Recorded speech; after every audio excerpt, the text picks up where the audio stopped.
Here, hand me your cuffs. Oh, thank you. Wait, you weren't supposed to drink that, Paimon. That was for you to rinse your utensils. That's a thing? So full. That meal was so satisfying, it even gave Paimon some extra brain juice. Bus, well, you must be hiding the fact that you're some young master from a rich family.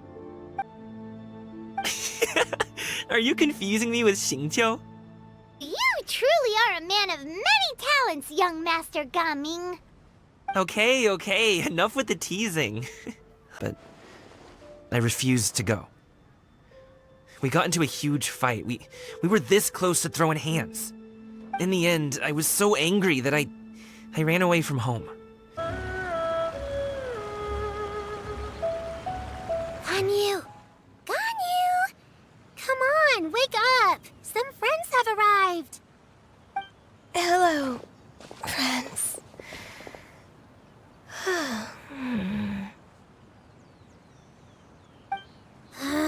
Ganyu! Oh, I have some mint.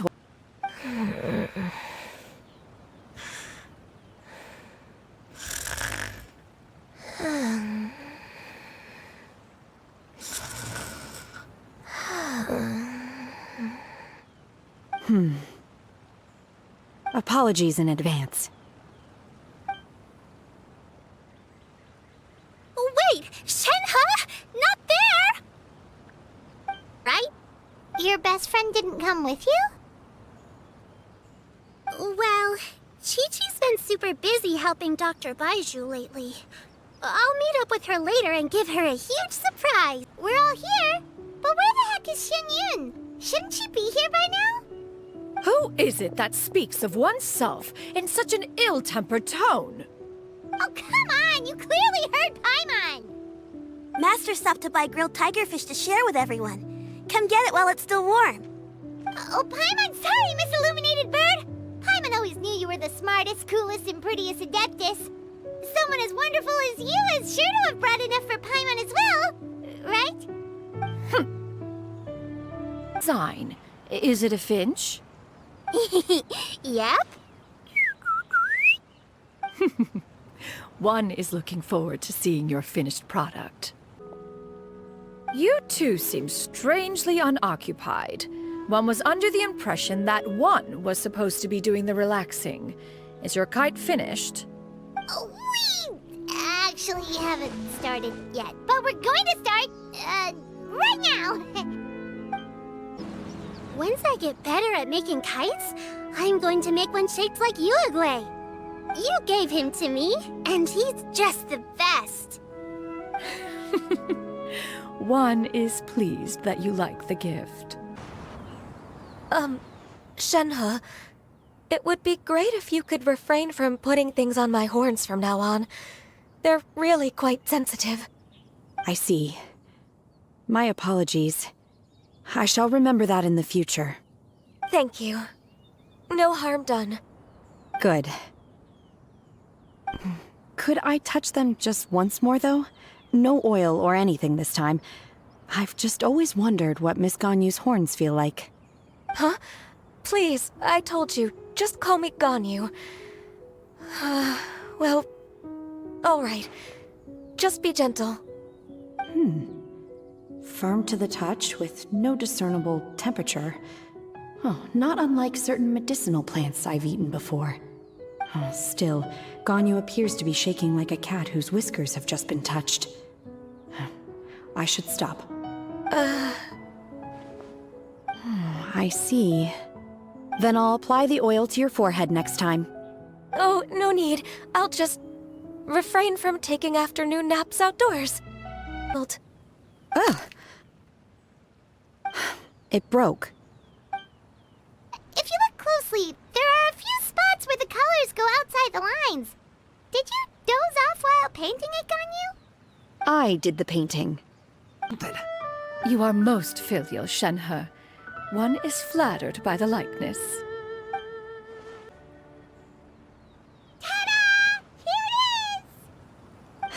Very Paimon-like indeed. Why do you say that, Shenhe? That one time the travelers suspected that a piece of meat was missing from their bowl, that was the exact expression on your face. Is that something that happened? Who dares attempt such a flagrant display of impropriety by releasing a kite into one's territory without one's permission? Oh, and to do so by making use of this crude piece of mortal machinery.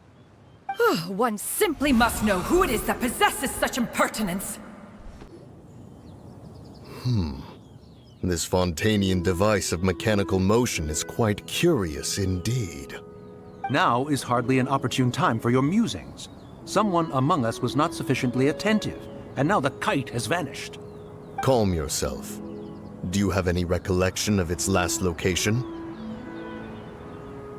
One believes it drifted in the direction of Mount Outsong. Perhaps it is mere happenstance, but one feels a certain sense of dread at the thought. Your concern is misplaced, surely. Cloud Retainer is either in the city looking after her disciples, or secluded in her abode attending to her research. She will not notice that kite. On the subject of said kite, however, one simply must remark on the genius of its windless lift technology. One cannot help but surmise that its ingenuity rivals that of Cloud Retainer's creations. Still thy tongue.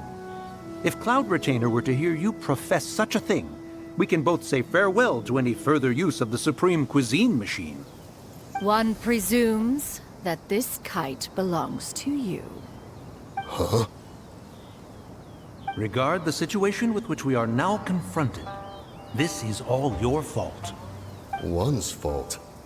One seems to recall that releasing the kite was no solitary endeavor. Say something, Mountain Shaper.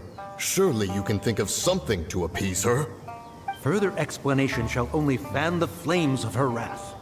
It would be better to stay silent and retire at the earliest opportunity. We can hardly avoid her forever.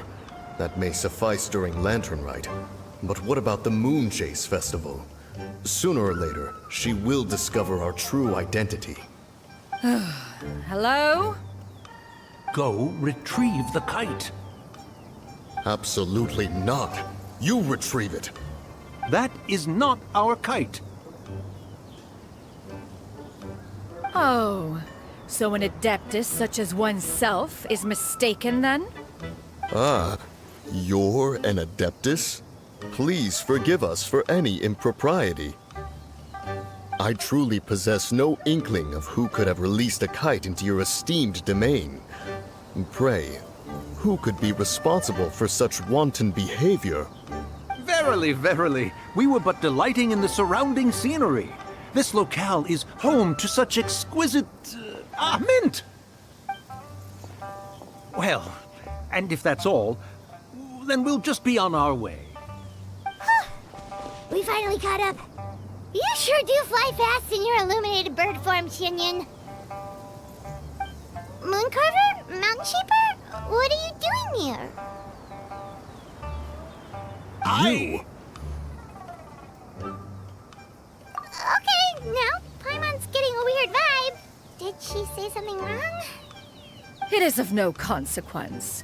Long has one seen through their disguises. One was simply curious as to how long they would keep up the act. Then you are not angry? How could one feel anger at the sight of two old friends enjoying themselves? One is also well aware of how enticing these city novelties can be. We were simply consumed by a fit of festive spirit. Seldom do we get the opportunity to partake in the delights of the times. However, we are far from being as adept as you in matters that require a deftness of hand. No worthy kite could be born of our own making.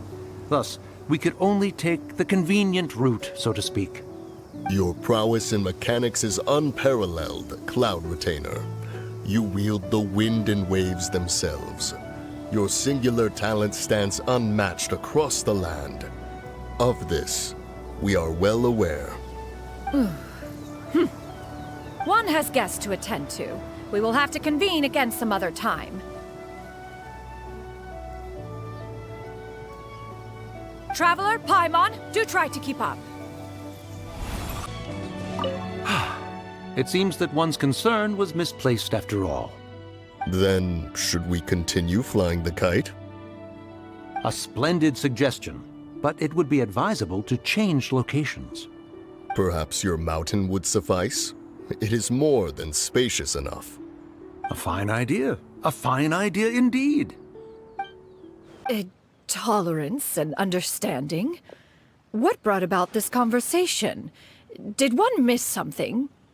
We were just chatting.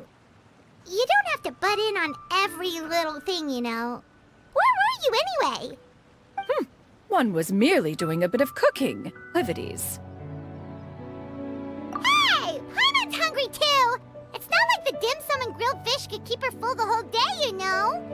Whoa, what's with all the secrecy? You're not trying to play favorites, are you? This is...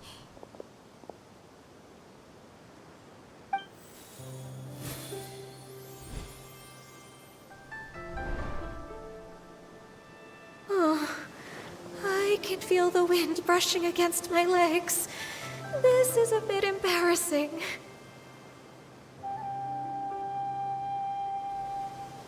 Is the headpiece secure? I should have asked Cloud Retainer to check before I stepped outside.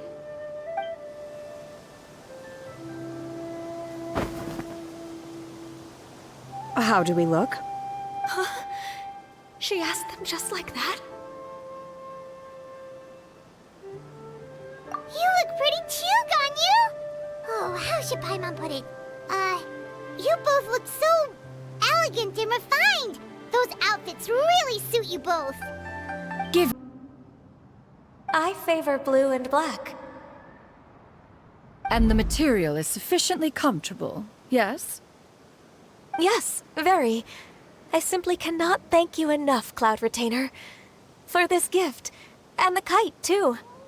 Thank you, Master. One is content, as long as you are pleased with the gift. Seems like your supreme cuisine machine is just getting better and better, Xianyun! This golden crab's particularly good. The shell's deliciously crunchy, and the meat inside is so succulent and sweet! Paimon can't stop eating.